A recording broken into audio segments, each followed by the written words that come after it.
Yan mga kaduo, sobrang laki ng natutulong sa amin itong Madre de Agua at saka ubod ng saging dahil ito yung nakakatulong na makabawas sa konsumo ng feeds dito sa aming farm. So hindi naman kasi namin pwedeng ibigay na puro feeds dito sa aming native chicken kasi masyado silang tataba at saka hindi sila magiging pure native. I mean, hindi sila magkakaroon ng taste na kagaya ng pure organic na manok, kaya ito yung ginagawa namin. Nag-i-insert kami ng effort dito sa paghihiwa, sa paggagayat, tsaka sa pagkuha nitong mga to kasi hindi naman siya ganun kadali, pero ginagawa namin yan para maging pure yung mga ibebenta naming native chicken kapag nag-sale na ulit kami. Sa mga kaduwa, ganito yung ginagawa lang namin dito. Yan, maghahaluin ko lang yung ubod ng saging tapos yung kinapchap na dahon ng Madre de Agua. So ito yung pinaka magandang way para makatipid ka sa pagkain ng native chicken mo.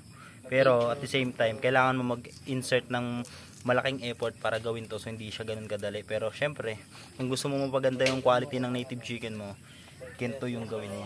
Tips ko sa inyo, kung gusto nyo maging healthy, yung talagang organic yung native chicken nyo, ganito yung gawin nyo. So ito na yun mga kaduo, yung kahati ng kahapon. So dinalawang kain kasi nila yan.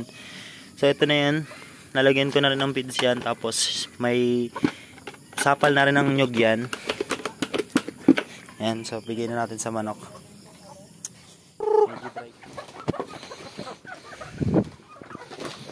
So nabigyan na natin yung mga bata. Ito naman sila naman, mga breeders naman.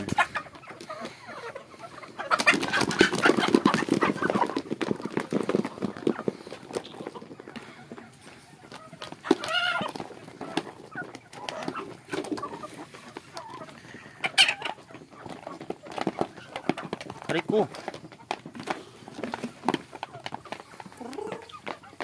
Kaya na kayo dyan. Let's go. At syempre mga kaduo, tubig. Yan, importante sa kanila yan. Sa pinaka-importante, tubig. Para sa farm. Convos in the same wavelength. I don't need money, man. I don't need cash. The only thing I need is a shawty real bad.